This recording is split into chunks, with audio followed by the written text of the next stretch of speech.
I've always been curious about this fundamental mystery that we call the self. And, you know, I remember when I was pregnant with my first child and I was young, barely 23, but when I found out I was expecting, I went around my college campus because I was in graduate school, and I just looked at everyone I saw and I was thinking to myself, wow, they were born. Everybody has a mother and was born. You know, one of those things where it's just totally obvious, but it suddenly hits you, the miracle of it all. And so this is Mother's Day after all, perhaps a good day to think with gratitude about the miracle of our existence. But back then, as I looked around at all these beings, I couldn't help but think that they were not just bodies, but they were unique souls. And so I started to wonder, did they exist before? If so, where? Will we continue on? Is a soul even a real thing? And what is a body, really, except energy and molecules that are temporarily transmuted into these particular material forms? The problem of the body is that it's temporary, and it doesn't explain these invisible things that we suspect are more real than anything. But the miracle of the body is that it's all we have, this temporary animal, and somehow it's enough to help us comprehend ourselves and one another in a much more spiritual, universal way if we treat it as the amazing filter and interpreter that it is. So is mind and consciousness part of the finite body? Or is there an energy and a sensibility that's placed into us? If there is something eternal, some other reality, it can't yet be scientifically understood. Our Unitarian Universalist forebears like Emerson and Thoreau and Whitman believed in a thing called the oversoul. And it was through the body that we experienced that. Whitman said, "I'm always conscious of myself as two, as my soul and I." Do you feel that?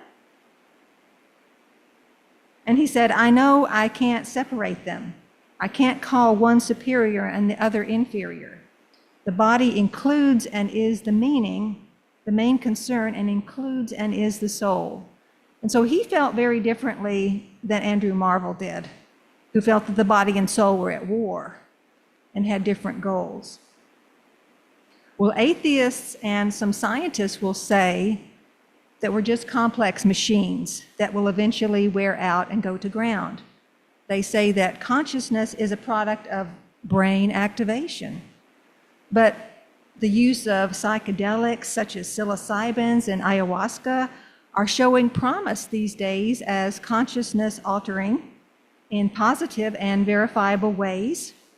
We've all heard too of near-death experiences, people seeing things from a high perspective in the operating room, or of instances maybe of apparent reincarnation, where children seem to know about a past life. We also hear world religions and New Age gurus tell us that ourselves are just a container for some piece of a greater whole. Buddhist thought in particular is particularly metacognitive, which translate as that big picture knowing, and notices that we can observe ourselves thinking our thoughts. And so how is that possible unless there is a separate watcher? We hear stories about ghosts, some unsettled wandering consciousness, or even of extraterrestrial intelligence that's hiding in plain sight. So all of this is very mysterious, very uncertain, but yet it sort of indicates that there's probably something available that we just don't yet know how to access, the way that 200 years ago we didn't know how to fly. So I feel like the theme this month is curiosity, and I think it's important for us to not be afraid of any of that, but rather to be excited, to challenge our status quo, and to be curious about all that we don't know. And so a story that I tell is about when I was in the 3rd grade, sitting at my desk, and I was writing on some math problems, when out of the blue, I had this shocking sense of self-awareness. And it just came over me like a giant wave, and suddenly I knew that I was alive. And I put down my pencil, and I started looking at my hands, flexing my fingers, and in my peripheral vision, I could see the tip of my nose and the hair on either side of my face. And I felt like that mime in the glass box all of a sudden, and I knew that I was in there. I'm in here. I'm in my body. And so I asked the teacher to be excused, and I went to the bathroom, and I looked at myself in the mirror, and I started to cry. And I said to that person in the mirror, "It's going to be okay. Don't be afraid. You can do this." And you know, sometimes I still do say that to myself. Because the epiphany I'd had was that whatever had happened, whatever I was, it was definitely involved in some other spiritual energy, something. I was incarnate. I was a container. This is a thing that we hear Jesus say in the Christian Gospels. The Transcendentalists definitely knew it. The body is destructible, but we feel connected to something that is not. And so my child self was aware of that. I was connected to some enormous field, and I didn't know what it was or if anybody else was with me. We do need others physically with us. Our souls need community, and it's the body that collects and reports back to the spirit that we're not alone. And so I have felt that in this very room, that effusion of care and understanding that we offer to each other. And it is in the fullness of our physical nature that this is possible. We relate and express that infinity of love and the promise of peace to each other. So the astrophysicist Carl Sagan used to say, "The cosmos is within us. We are a way for the universe to know itself." And so he felt that we don't ever really go away. As much as he had all that scientific expertise, he just felt that maybe we kind of coalesce and dissipate over and over again, like vapor to water to ice and back again. But is it just a matter of matter? Is consciousness only a brain function, or is it a cosmic field from which we draw? Is it what causes us to care beyond ourselves and to long to expand ourselves toward some greater, kinder ideal? Well, as Unitarian Universalists, we're historically very cerebral among the spiritually oriented. We like the idea of having and being minds, but we have a mixed opinion about the soul. And we certainly don't trust the body with all of its emotions and its wants. The body is the seat of all evil and misbehavior.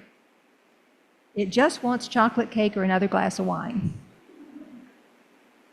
And so truth is a thing we can only get from the neck up, because the body has its own way of thinking. And yet we go back to that awareness of spirit-body connections that exists in almost all world traditions. The infinite is a mystery, and yet we connect to it by being ourselves in particular. The Muslim has his prayer rug, a little square that defines personal space as surely as skin and bones. Eastern religions, such as Hinduism, have chanting or humming, creating soothing vibrations in the core. It centers and calms us in our bodies. Orthodox Jews will rock and bow, and it settles their nervous system.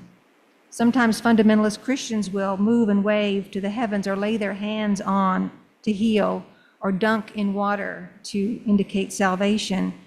And so all these traditions, too, have song and prayer as a way to focus formless energy into intention and reality. And so religion does say that we have a more real self which exists beyond the body, but it's not something that we can't have until we pass away. We can have it now. That's the energy, that's the connection. And so our resident spirits reside in neutral, unless informed by the science of our animal selves. And so we have our five senses. We have our nervous and our parasympathetic systems, and they alert us to safety or danger. We have hungers and instincts that urge us forward, direct our behavior in various ways, and that root us where we are from moment to moment. We have our ever-present breath. And so if you stop for a moment, you can observe yourself breathing. You can be that watcher, watching yourself think your thoughts. And that connects us to that universal energy, to God, to the oversoul. So we have a part of ourselves that is a co-creator with the body, helping us to translate our love for the world into action, giving us the information that we need to be present for our own quality of life and for the care of others. And that is what Unitarian Universalists believe that we're here to do. But it's just so mysterious. Something pre-existing. Does the body plug into it like it's electricity? Does the soul carry our consciousness beyond the life of our bodies? Despite Andrew Marvel's insistence on the war between the body and the soul, the physical and the non-physical are deeply entwined, and they influence one another. Negative life experiences are manifested in both the body and the soul, and medicine may solve things for the body, but soul wounds or traumas sometimes remain, which indicates that there's another part that needs healing. And so intellectual recognition or talk therapy may help the mind, but issues can stay stuck and damaging to the body, because what is damaging to the soul is affecting the body. And so to have peace in your soul, you must address both. They must be healed, body and mind. In the wake of 9/11, there was a story about a woman who had to walk down 80 floors from the second tower, following hundreds of others in an orderly line. And so she was forcing herself to stay calm. The building was collapsing and burning around her, and so she was repressing her adrenaline as she really wanted to run for her life. Well, she made it out, and later she presented as having PTSD. And she was emotionally numb. She was having panic attacks and constantly afraid of small things. And so the way she was eventually able to find peace and to move her life on was being guided to tap into her primitive brain, going back to that experience of being trapped, and then completing the story that her body needed, the one where she was able to just run full out away from danger. So she envisioned herself doing all of that. And so when she worked that through in therapy, she sat there trembling, having at last done what her body needed, and that caused her spirit to come unstuck. The body is what we have to work with. For all that we don't know about souls, we are certain that spiritual peace is reliant upon the body's peace. True healing must come somatically. The body holds the consciousness and our unique spirit. By recognizing animal pain, human frailty, and working it through, we receive knowledge of connection. Even Jesus, we're told, knew his God. He knew his self fully because his bodily experience of life with all its relationships depended on the pain and suffering that he went through. And so our healing of ourselves and of other people through love and social justice must begin with the recognition that we're bodies. Our bodies must be settled for our minds and spirits to be too. And if we encounter others who are not at ease, it means that something has happened to upset them and that they're still in process. So remember that when you see people that are struggling, remember that it's their soul that is also struggling. So I think that's part of why we intuit that as Unitarian Universalists. We have a great deal of involvement in initiatives such as homelessness, mental health, hunger, domestic violence, reproductive rights. It's by ministering to bodies that we minister to souls. And so we physically carry out compassion that our consciousness tells us that we should express.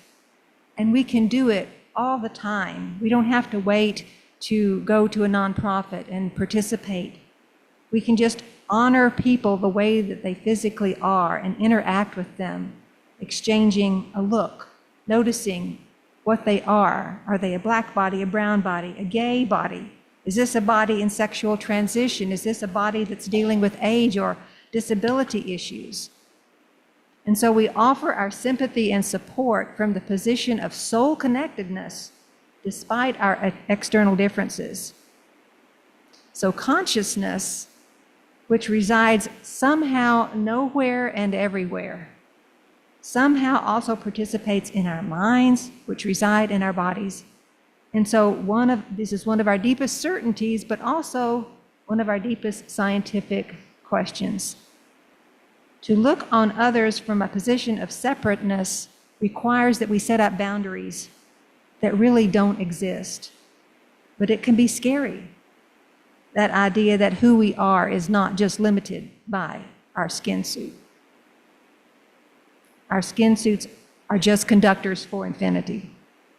People who have had these near-death experiences, who have taken those drugs like psilocybin or ibogaine, they come back and they tell us that they're no longer afraid of what lies beyond, and that they have seen that there are no edges and that we truly are interconnected. And so they come back with an understanding that the reality that we have is really just the tip of the iceberg. There is an energy that integrates us into a unified whole across time and space. We do know from the science of epigenetics that we can transmit our feelings and our traumas through time to other generations. Things have happened to our ancestors and to bodies in the past, and they still affect us in our living bodies now. And that has been scientifically proven. And we see it, especially in people of color, in indigenous people, in those who are coming from poverty and family dysfunction. We have an inborn correspondence with what our parents and our grandparents lived. And when we see fear or anger, when we see uncertainty and helplessness, we're seeing those emotions from the past and how they have been transmitted from those who lived before. And so that's soul damage, but it's in the genes and the blood and the family lineage that physically transmits it. And so we can find our way to happiness and joy only if we can believe and remember that we are connected to one another. Who we are individually is who we are in union, our consciousness, our spirits, and our bodies. And so that's why it's important to have grace with everyone and to see that all barriers between us are artificial. Care for those in need, certainly, that's easy. Care for those who don't understand where they're coming from or who believe differently than we do also, though. It's by our bodies that we do the work of the soul. We must continue to physically know all kinds of people, meeting with them with kindness and curiosity, and letting them know what it means to be enlightened and to love one another by offering our physical proximity, by our eyes meeting, by our handshakes, by our hugs. Are we one soul, one consciousness, one body? There just remains so much understanding we cannot yet get hold of. It's 2026, but it might as well be 1826. And we can't imagine back then flying to the moon or even flying in the sky. And so just think of us all now as if there's all this future. There may come a time, but for now we can still tap into that infinite energy of love and possibility without exactly understanding what it is, just knowing that it's true. Knowing that it unites us even though we have no understanding. So keep doing that. Continue to explore, to ask questions, and to reach out, because you are just a tiny piece of the one thing that we are. Life still is a riddle and a mystery. Amen.